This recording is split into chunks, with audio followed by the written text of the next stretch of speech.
I'll start with the 6th century.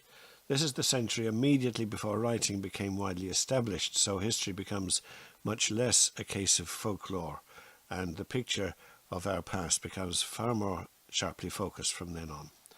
Now, the 6th century was the age of the first philosophers of ancient Greece. They were the first we know of who ever began to ask questions like, how and of what materials is the world made? Thales of Miletus was the first that we know of who asked questions like that. The 5th century BC, that was an amazing century. It was the age of the early philosophers of ancient Greece, the Buddha in India, Confucius and Lao Tse in China, and it was the age of Isaiah the prophet in the Holy Land, reminding you that Isaiah said, "Behold, a virgin shall conceive and bear a son, and his name shall be called Emmanuel," a name which means God with us.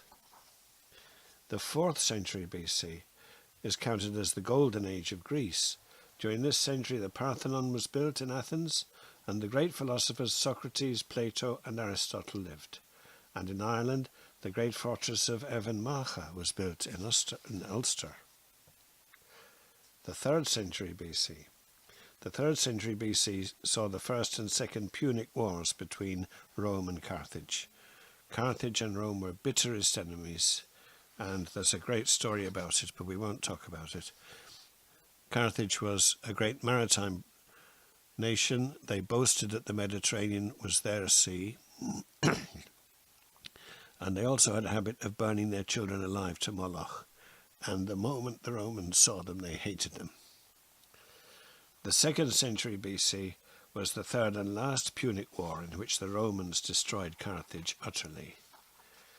And I would mention that the paganism of the Romans was quite a cheerful kind of thing, really. They'd have a sacrifice, and they'd burn a bit of it, and then the rest of it they'd feast for days and have games and so on, and that was their religion. Whereas in Carthage, as I've said, they burnt their children alive. And we can thank the Romans that it was a human paganism that we had to recover from, and not a kind of devil worship. The 1st century BC is counted as the golden age of pagan Rome. It was the time of Julius Caesar, Cicero, Livy, Horace, Ovid and Virgil, and the first Roman emperor, Caesar Augustus, came to power in 31 BC. Livy was the historian, Horace was the poet, praising the simple virtues, Ovid was the love poet, Virgil wrote the Aeneid, the beautiful Latin epic of the flight of Aeneas after the Trojan War. The Romans always believed that they were actually descended from the king of Troy, who had to flee. The whole story of the wooden horse, if you know that.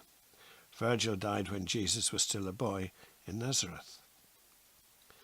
The first Roman emperor, Caesar Augustus, some say he was the best of the lot. Strange, isn't it, that the first was the best, and things just went downhill after that.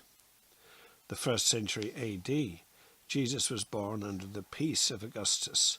Now, to this very day, in the Forum of Rome, you can see the gates of Janus or Janus, and the tradition was that the gates would be closed only when there was peace in the world.